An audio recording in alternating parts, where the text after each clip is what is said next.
We're glad that you joined us tonight for our final installment of The Church Talks About Mental Illness with a question mark. I've had a good time teaching this. It's very enjoyable for me to get to wear kind of both my hats, my minister hat and my professional hat.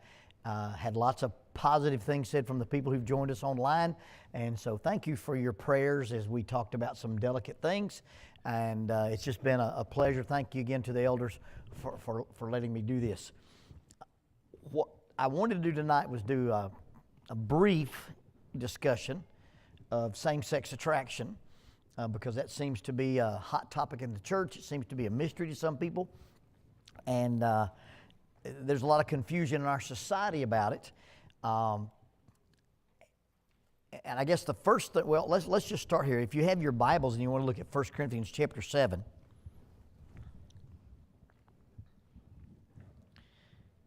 When the New Testament letters were written, you've got the Greek culture,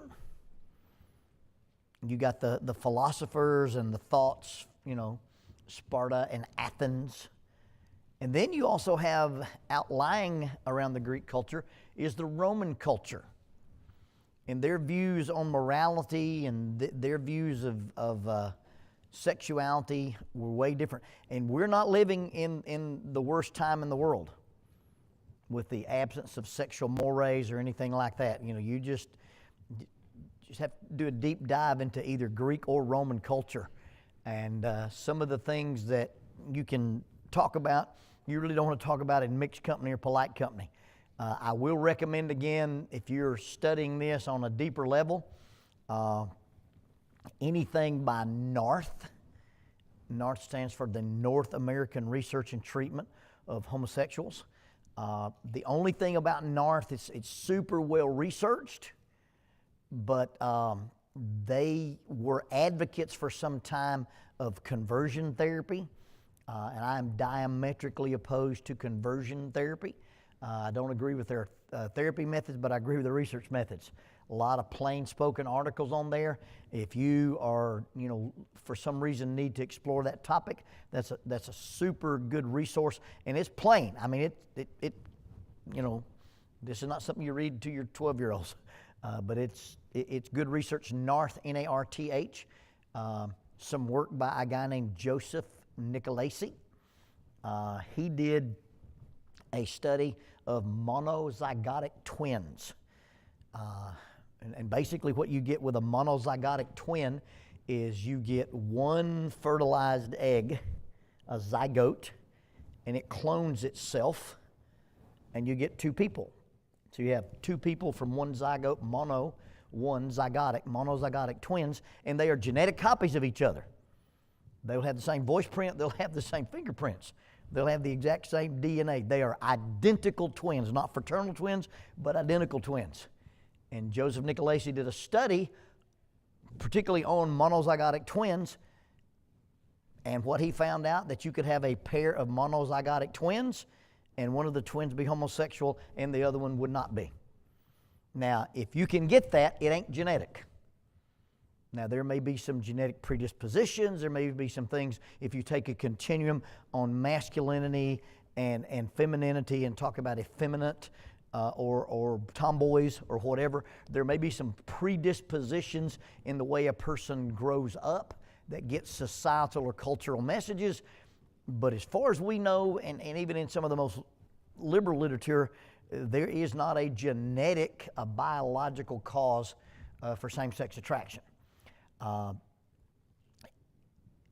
My understanding, and again, when the church talks about this more than a therapeutic issue, and it's probably in some ways a therapeutic issue, in some ways it's not. I think in 1972, the American Psychological Association removed that from the Diagnostic and Statistical Manual.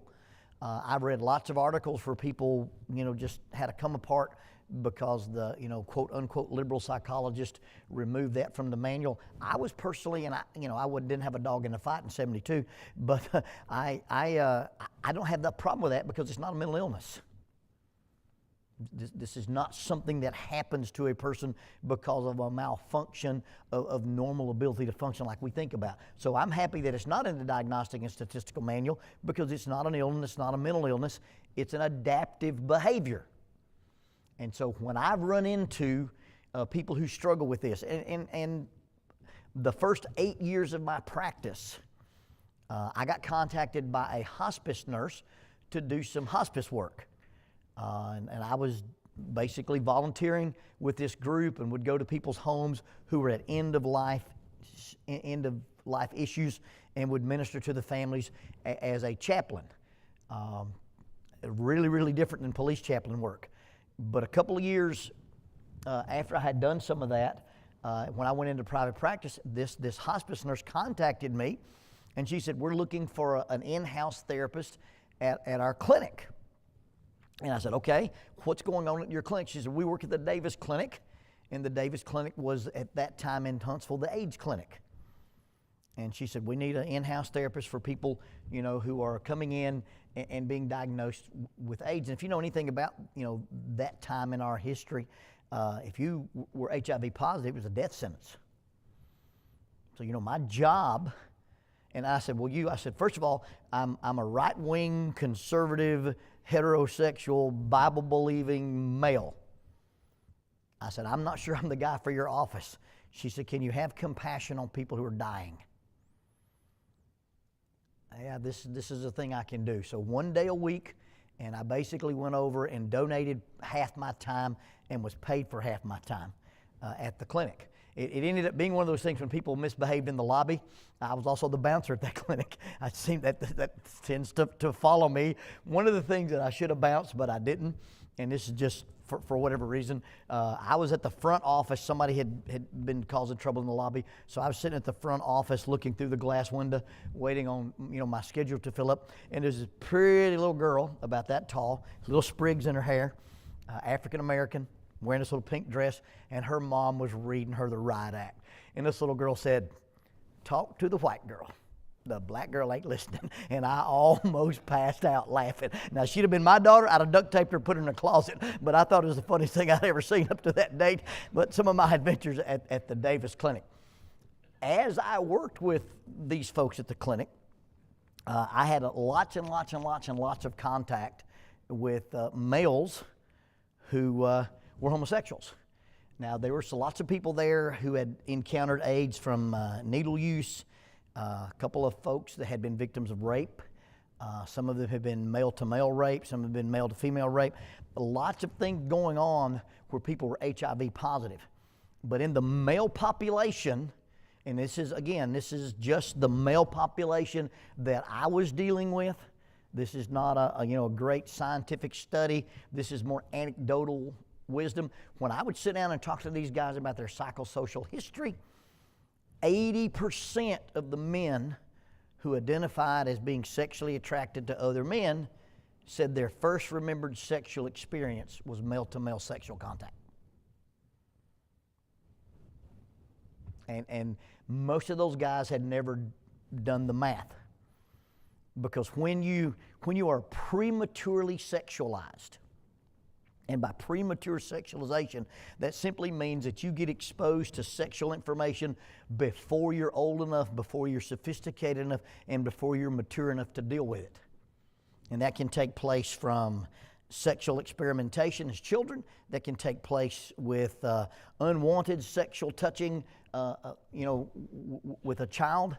It can be that you wandered into mom and dad's bedroom and saw things you didn't know you were looking at. It may be that you found collections of pornographic material and watched it on TV, or you found magazines. But somewhere down the line in your development of your sexual identity, it happened premature. And the instances of premature sexualization with male-to-male sexual contact seems to be so. And the brain realizes, the brain says, hey, this is what happens here. And so anytime this topic of sex comes up, the brain doesn't look at things as good or bad. It looks at it as painful or pleasurable. And sometimes that line gets blurred as you start moving into adolescence. And so one of the causes of this phenomenon is premature sexualization, either through experimentation or abuse or unwanted contact or just, hey, trying to act out stuff you saw on TV. I don't know how many teenage boys have come to my office, and I'm trying to be, where's Glenn? Throw something at me, Glenn. I'm trying, teenage boys come to my office, Mr. Lonnie, I think I'm gay. Okay, what makes you think I'm gay? Well, the boys at school are talking about this and they're talking about that, and so I was going to do some research on the internet, like that. But I knew it was wrong for me to look at naked girls, so I just looked up stuff about sex with guys because they have the same parts I have, and it's not wrong for me to look at that, right? Well, as I was watching that and I was looking at it, I got sexually aroused. I'm probably gay. Now, you got sexually aroused because you were 14 and the wind blew. That has nothing to do with your sexual orientation. But our society says if you see this and you like this and you're attracted to this, you think somebody's handsome or good looking, therefore that means you're gay. Well, that's not what that means at all. But so sometimes our society is basically saying if you have these ideas, if you even have these experiences, it makes you this, and that's just not what happens.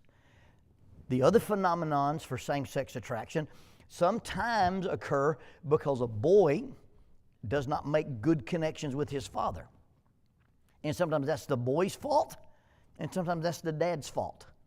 Sometimes it's a boy that thinks I'm not good enough for my dad. I can't get dad's approval. I'm not strong enough, fast enough, smart. And it doesn't have to be. It's not a macho, Army Ranger guy has a son who's a little bit soft. It can be, here's an engineer guy who's super intellectual, and this guy's a C student. It doesn't have to be any of the kind of stuff you're thinking about. But when a boy feels like I've been rejected, I'm not connected with my dad, then he starts seeking approval of other males. And when he hits adolescence, that connection, that wanting to be attached to other men gets sexualized. And almost always when you see an older and a younger lover, that's going to be the root cause of that. That's almost going to be 100%. Now, when you start seeing people of the same age, then you've got people who, for some reason, decided that they were not attracted to the female body, and I think that's described in Romans chapter 1. It's basically the idea that they started down a sexual path, and sexual addiction is not something that's actually recognized in a lot of the manuals, but it fits some of the criterion because it has, once you get exposed to pornography, once you get exposed to sexuality, there's a law of diminishing returns. Your dopamine levels have to be fired and have to get deeper. And so, here's a person who has sex, and they have lots of sex, and they have lots of sex with multiple partners. They have lots of sex with multiple partners at the same time. They have lots of sex with partners in violence. It just goes, it's just like a person who starts smoking, then they start smoking marijuana, and then they start smoking crack, and then they start doing heroin, and they start doing coke, because the dopamine levels in the brain say, this is what stirs me up sexually, and it kind of goes on a ramp. And Romans chapter 1 describes that, where they became so inflamed in their lust. And then sometimes same-sex attraction occurs because of a perception, and it can be real or perceived, about a problematic relationship with the mom. And mom is overbearing. Mom is too harsh. Mom has all the authority in the home. Mom is kind of an iron skirt, and the young males growing up in that home say, I don't want that, I want this. And so there's a switch there. And so you've got several ways that this occurs in people's minds. And as mysterious as it is to you and as mysterious as it is to me, the thing that we have to think about it from a Christian standpoint is this is not something exotic. It just falls into the realm of sexual immorality. I mean, that's it. Lonnie, we've got a young boy at our church, and he's attracted to other boys. What should we do about it? What do you do to the young boy in your church that's attracted to teenage girls? We've got a boy posting these things on Facebook about other boys. Well, you treat him the same way you do that 16-year-old posting those things about girls. Lonnie, we've got a boy who struggles with this in our church. What should we do? How do we handle it? What do you do with a 16-year-old football player who's sleeping with a cheerleader? It's just sexual immorality. Now, when I say just sexual immorality, I don't want you to think I'm minimizing sexual immorality. But this is not something the church needs to be afraid of. It's not something the church needs to look at as a special category of sin. It's wrong. And what makes it wrong is it is outside the boundaries of what God said is appropriate for sexuality. And it's no more complicated than that. It's no more complicated. Well, Lonnie, what do you do with a person who has these sexual desires toward? Well, if you're an adult heterosexual male and you're quote unquote normal, you have sexual desires, and what do you do with those? You control them till you're married, and then once you're married, it's monogamous with the person you're married to. And that's it. The desires in and of themselves are not wrong. The desires in and of themselves are not the perversion. The desires in and of themselves, it's acting out on those desires, and that's no different than us acting out on any desire that we have. You know, our baseline verse came from 1 Thessalonians, where he says, hey, you need to learn to control your vessel, not in passionate lust like the Gentiles. My emotions, my desires, my passions don't control my choices. And for somebody to say, well, I'm just wired that way, is not an excuse.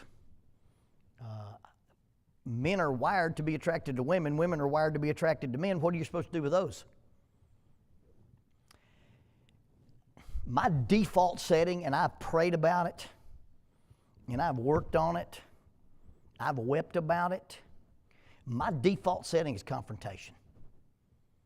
I just like violence. I'm not very good at it, but I've always enjoyed it. And if I were allowed to solve problems the way I would naturally solve problems, nothing wins an argument like putting somebody to sleep. I'm just telling you right now. That's just good stuff. But as a young man, I did not control that vessel. You insulted me, you assaulted me, you touched my ego, you tested my pride.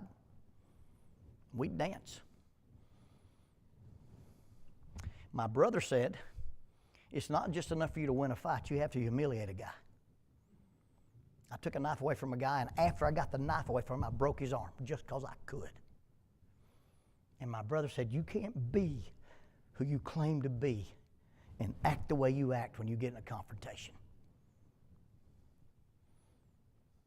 But that's the way I'm wired. And I hate it.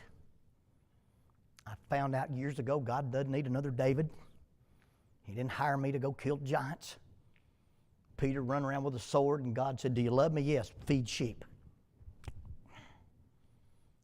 But just because you have a propensity for something doesn't mean you don't have the impetus from God to control it. God has not given us a spirit of fear, but of love and a sound mind and self-control. And that's controlling any passion that we have. Whether it's emotional, psychological, or sexual, God doesn't give us things that make us do things that are wrong. Because if I don't have any control over it, I'm not responsible for it. If I'm not responsible for it, I'm not accountable for it. And God's not going to say arbitrarily that something I can't control is a sin. That would be like God saying, thou shalt not be short and bald. That's a terrible rule to have, at least from some of us, okay?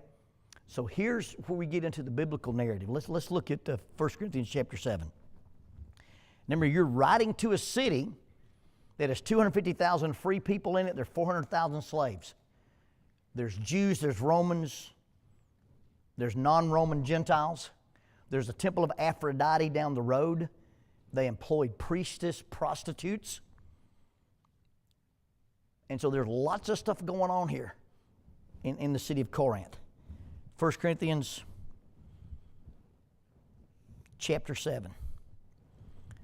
Now, in the matters that I wrote to you about, So Paul's going down his list of things that he's checked off with the brethren. In the matters that I wrote to you about, it is good for a man not to touch a woman. Now the NIV renders this, it is good for a man not to have sexual relations with a woman. But in view of the present immorality, or another translation says, but because sexual immorality is occurring. Okay, Paul says, listen, if you want to be uncomplicated right now in the things that are facing the church and the things that are facing you, it'd be better if you guys were just celibate. It's good for you to just leave women alone.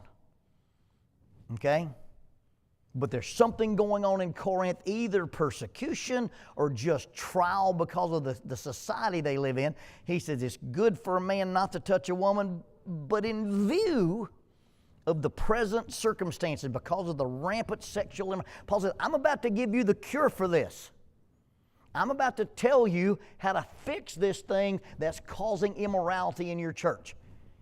In view of the present circumstances, let each man have sexual relationships with his own wife, and each woman have her own husband. Now, Paul says if you're dealing with sexual immorality, if you have sexual urges, if you need to express yourself sexually and you can't control it, you have what options? A man should have relations with and a woman should have relations with Now, popular culture will tell you, well, Paul didn't understand about committed same-sex relationships. That is so false and such a ridiculous narrative as to make you angry.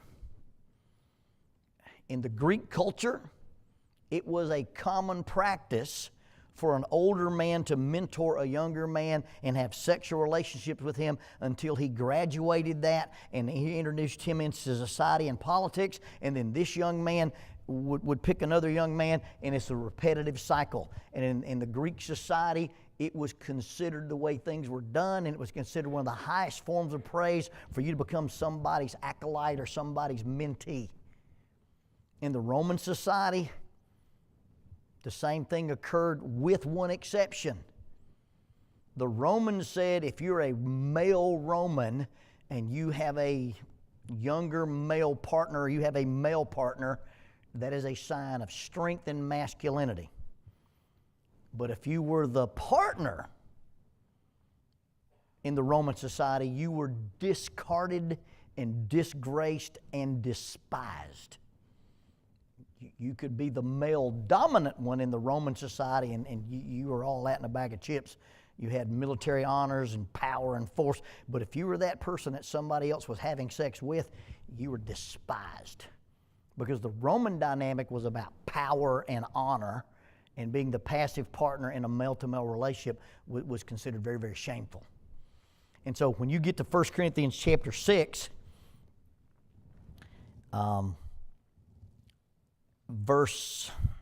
let's start at verse 9.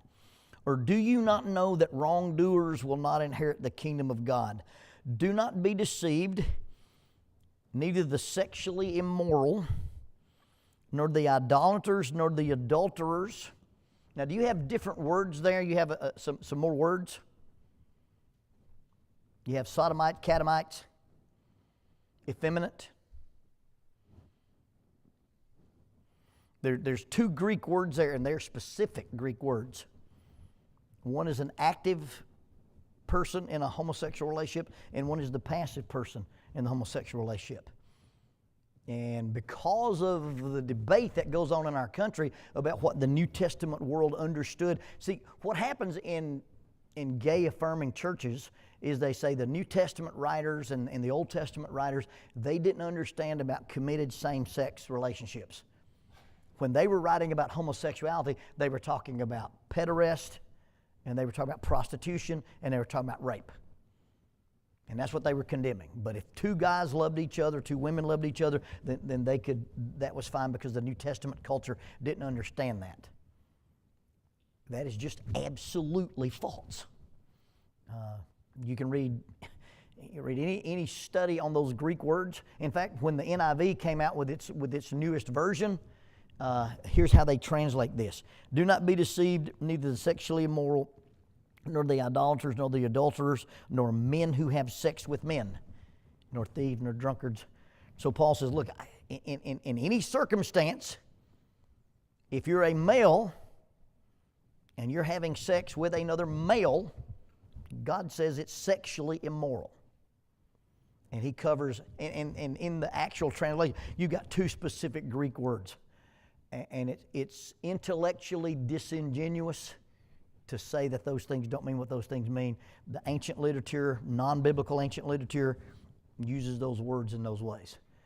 And so when we confront it with the church, we need not to have this knee-jerk reaction about this, because people who struggle with this, and if somebody comes to my office and says, hey, I've got this problem, you know, what the American Psychological Association wants you to do is they want you to affirm that and go, well, you do whatever. The problem I have with that is if a person comes in and he says he was born this way, then I'm supposed to affirm it.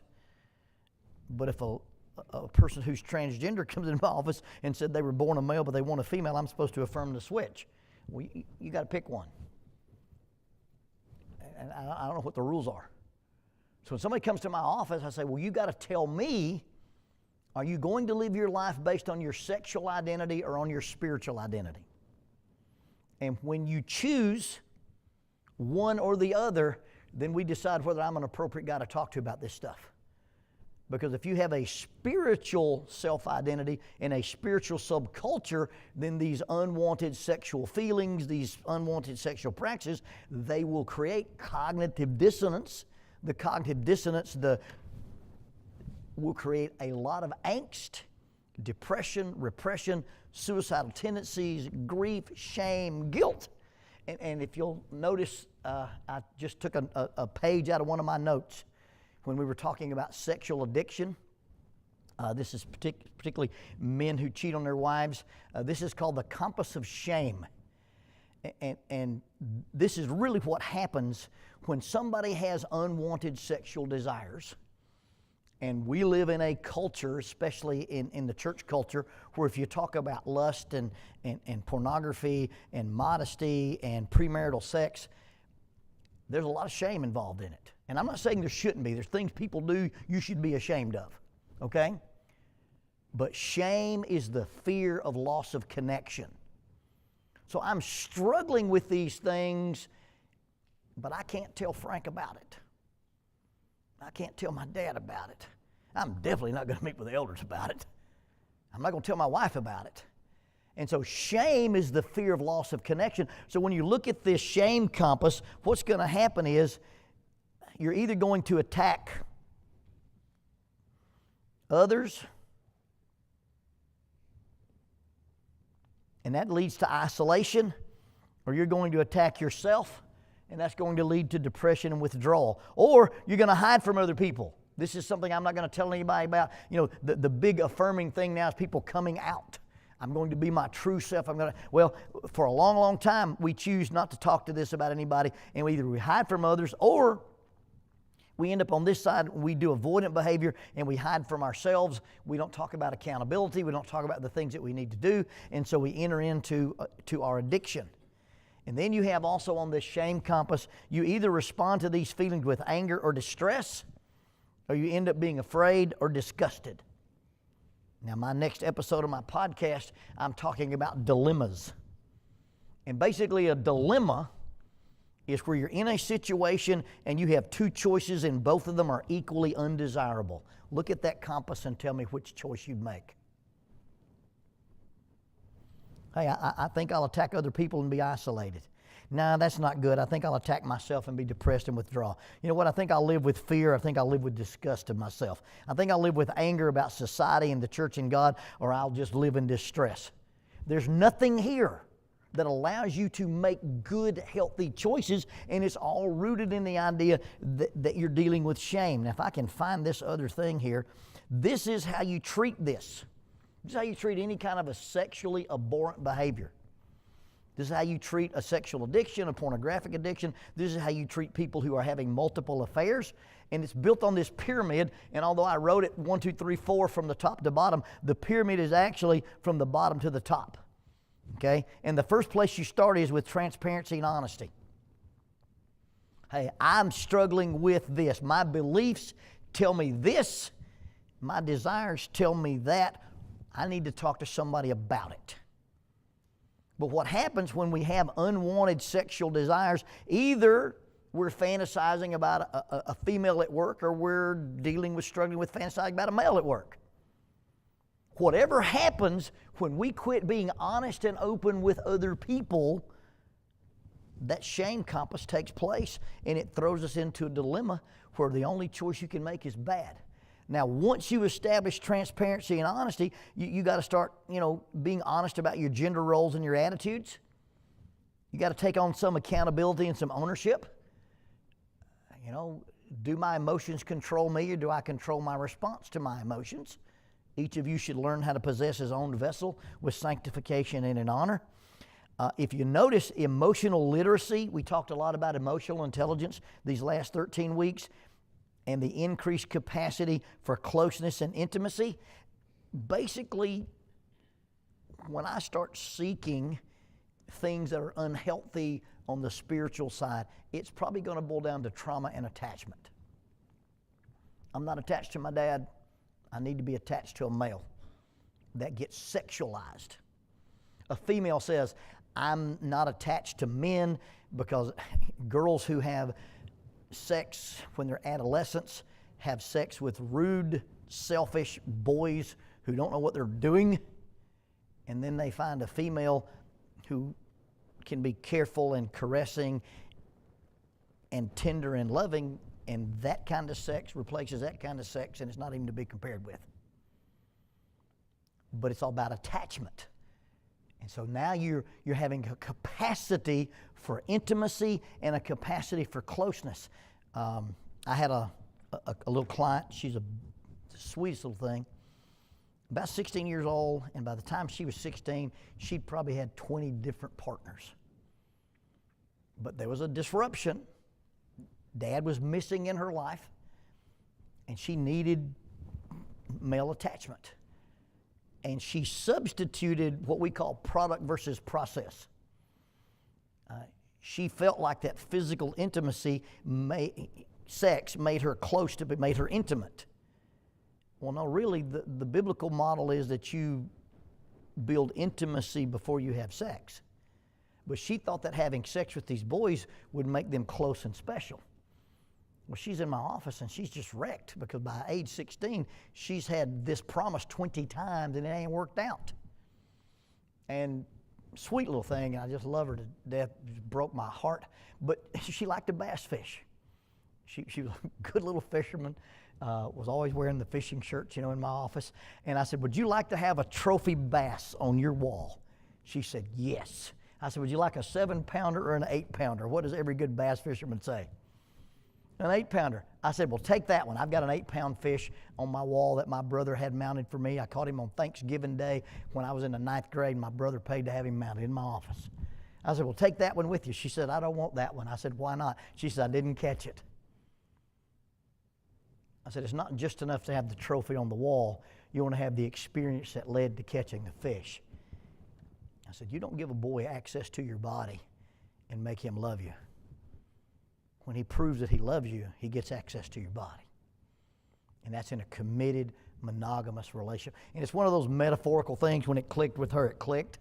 And she ended up being able to change some things. And that's one of my success stories. But that understanding my emotional literacy, how I process my emotions and how I respond to my emotions, and then the increased capacity for closeness and intimacy, and then staying in integrity. This is typically about recovery, that you recognize what we would call the inner circle behavior, the middle circle behavior, and the outer circle behavior. If I recognize this is a behavior I'm trying to stay away from, well, there are several gates I have to go through to get there, and if I keep those gates closed, I don't get into those gates. Does that make sense? And then run through this, you got to have healthy attachment. an intrinsic sense of self-care and core beliefs. What's right, what's wrong? Do my emotions dictate me, or do I dictate my response to my emotions? Corrective relational healing, solving some of those attachment issues. Most of the time when we feel like we're not attached, we think it's our fault, and it's probably the fault of the people who we're not attached to in a lot of cases. Dealing with trauma and setting healthy boundaries. What do you look at? Who do you talk to? Do you allow flirting? Do you not allow flirting? What's the accountability you have with your wife or your husband on your phone or whatever? And I've got several guys in my practice who are in heterosexual relationships, but they are tempted by homosexual relationships. And so it's not one of these things that's just an either or. Sometimes it's a both and there's things going on where they need this attachment with males. And so understanding where your healthy boundaries are, what kind of, friendships can you have with other males? A guy who's tempted by this stuff probably doesn't have a gym membership. You work out at home. And then learning how to share your needs, wants, and feelings. And once you can do those things, you end up with healthy sexuality. And by healthy sexuality, it simply means that what you're doing sexually, either heterosexual or homosexual, is not a response to something that's broken deeper down inside. And it's the idea that when we misbehave sexually, whether it's males with males or males with females or females with females or females with males, it's typically because what's missing is something in this pyramid that we talked about on the board. Does that help at all? Does that clear some things up? That's a fast, man, that bell rang fast. Now, you raised your hand a month ago, and I just ran through this stuff. So, yes, sir. I know you're short on time. Why does it have to be short on time? I've always been curious, the two sides of academia, the one that you referenced, and this is also, I'm asking this under the pretense you reference the same research, but maybe you don't, but the side of academia that affirms these behaviors, what do they back that up with? How did they get to that? So the question is, hey, you got these two sides of academia, and what do they back it up with? A willful suspension of disbelief, I think, is the best thing I can say. You look at the creation versus the evolution theory. The amount of evidence against evolution, Darwin himself said, hey, the fossil record will prove or disprove my theory. Well, that ship sailed a long time ago. There just ain't a fossil record to prove it. You have the Precambrian explosion, and 95% of every life form we've ever known showed up right here. And if you do the math, you don't have, it's basically they're ignoring the science because of an agenda. Now, you're just going to have to edit this out and don't publish this. The agenda is if I can redefine what healthy sexuality is, and if I can redefine the definition for marriage, it's going to open the door for legalized pedophilia. Period. Because, hey, it doesn't matter what we call marriage, it doesn't matter what we call traditional marriage. Well, who's to say that this is age of consent, this is not age of consent? This is a diabolical, demonic idea to give people access to children for sexual pleasure. Sadly, that's just the logical next step. Well, it's the next step in sexual addiction, but there is almost an obvious agenda. And I'm not a conspiracy theorist at all, but I've been in the weeds long enough that when you start looking at some of the things, and if you're just, when you look in the abyss looks back. Look at man-boy love. Look at those articles and people who say, well, if this is healthy and you can't help who you're attracted to, here's a person who can't help being attracted to children. Here's a person who can't help being attracted to prepubescent girls. And if you open this door here, if there's no rules, guess what? There's no rules. And I think that's an agenda there, and I hate to sound like that guy.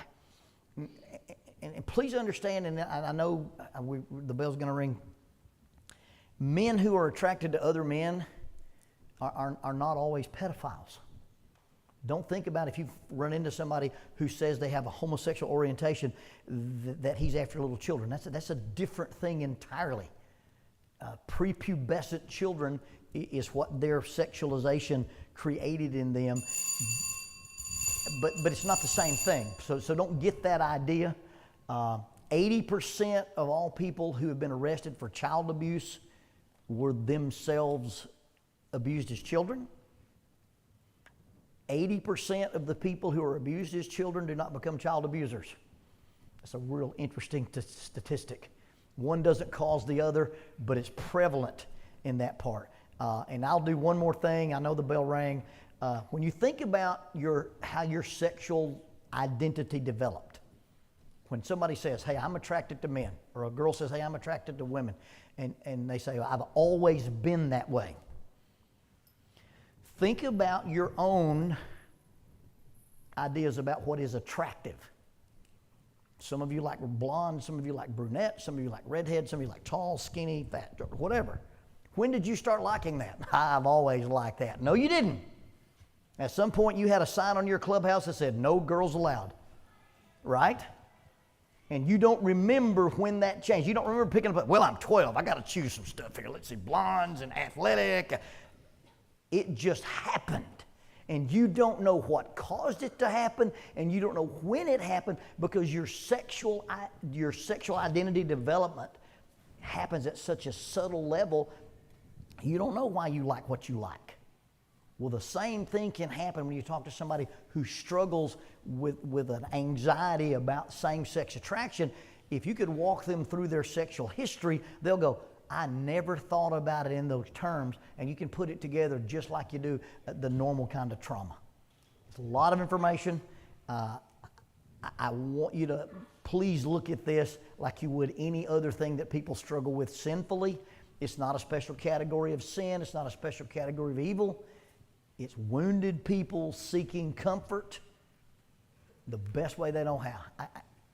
And I'm fully convinced that in the majority of my life, I've met very few evil people. But I've met a lot of wounded people. And when you're hurt and you're wounded, you'll do anything you can to get comfort. Not that it's right, not that it makes it okay, but understanding that makes it different. When Jesus saw the multitudes, he saw the liars and the gossips and the prostitutes and the hookers and the gamblers. But when Jesus saw them, he had compassion on them, because they were like sheep who were discouraged and depressed and needed a shepherd. And when we encounter wounded and hurting people, let's remember how God sees them, and let's do our best to see them that way too. Thank you so much for letting me do this study with you. Thank you for your patience and me running over the bell. God bless you.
Our first song tonight will be number 243.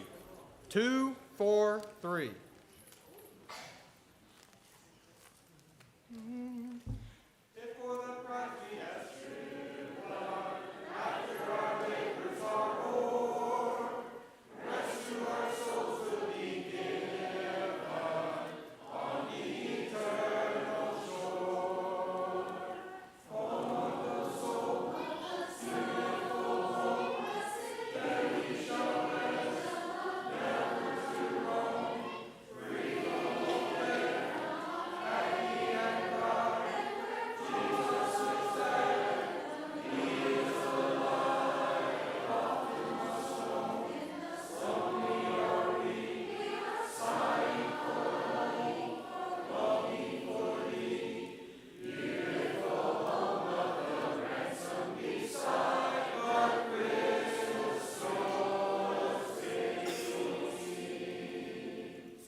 We deeply appreciate the time that Lonnie has spent with us the last several Wednesdays. In fact, this has been a quarter and then some, about 4 months worth of time that he has spent sharing his insight and expertise with us, all at the same time giving the Christian standpoint, the Christian viewpoint of many of the issues he has talked about. And it's a litany of topics that he has covered through this. We're thankful that we've been able to receive this information and this instruction, and I hope it has been helpful for each and every one of us. I know it's been a blessing to me, and I think many would say the same thing as well.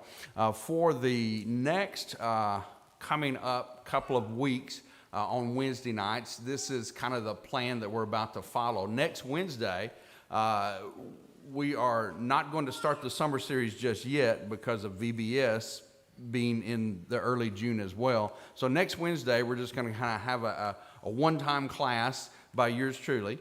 And so we will have that next Wednesday. The following Wednesday, which will be June 11th, the second Wednesday of June, will be VBS. That'll be the last night of VBS. And so we're looking forward to VBS all that week, but that's what will be taking place then. And then on the third Wednesday night of June, June 18th, we will begin our summer series. And our summer series this year is going to focus a little bit on some topics based on songs that we sing, kind of tying together a little bit with our theme for the year about worship in spirit and truth. We're going to be thinking about an overall thing of singing with the Spirit and singing with the understanding. And each one of the different presenters and each one of the different speakers, they're going to base a lesson either directly from a song or thoughts in a song and take the biblical standpoint to develop that idea. So we'll have many different topics, biblical topics that will be developed while we're also singing a song at the beginning of that to give us the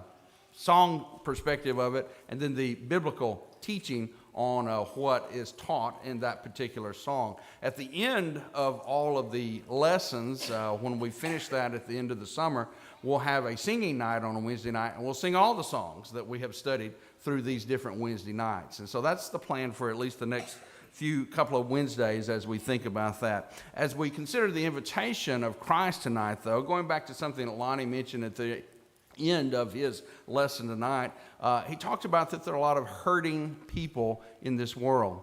He talked about how that we need to see people when they hurt and do what we can to help them in that hurt find a solution to that. And that solution may be something that we can help them with from our wisdom, our experience, but most of all, the greatest thing we can do for someone is to direct them toward the only one who can really heal them, and that's God.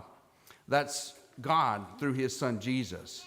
Jesus said in Matthew chapter 11, near the end of that chapter, verse 28, "Come to me, all you who labor and are heavy laden, and I will give you rest.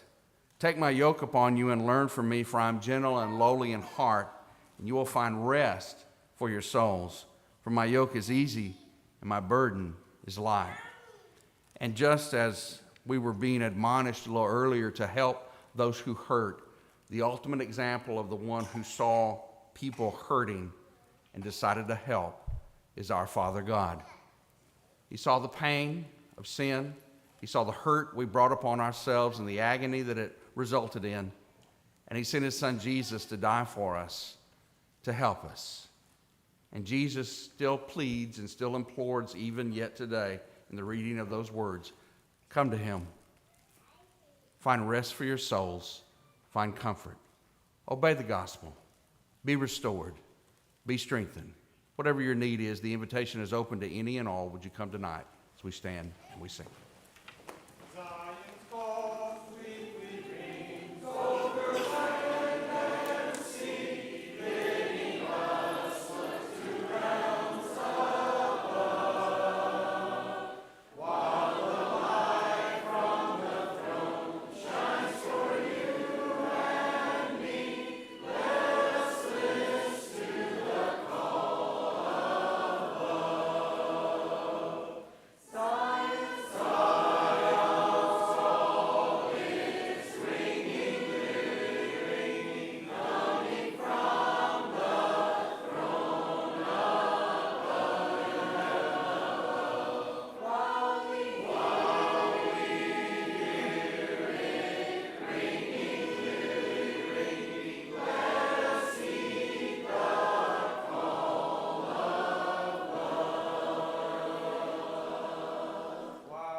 Please bow with me.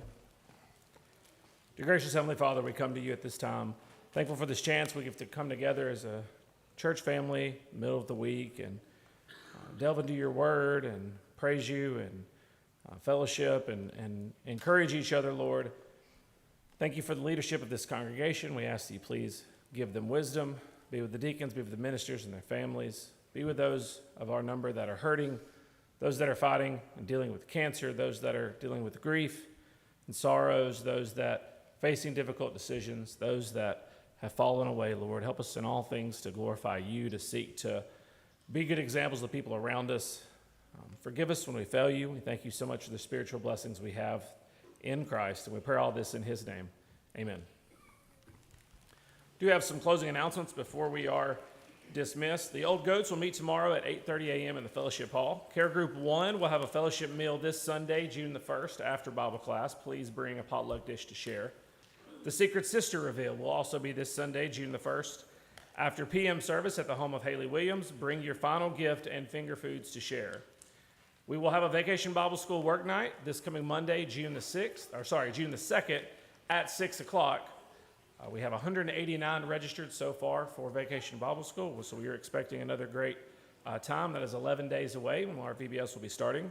Everyone is welcome to join us as we prepare for this year's VBS for the work night.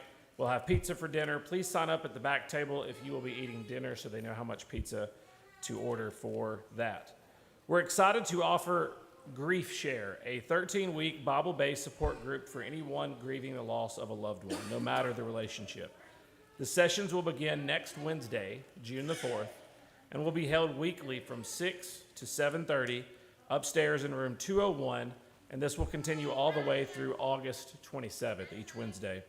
There is no cost, and you're welcome to attend as many sessions as you can.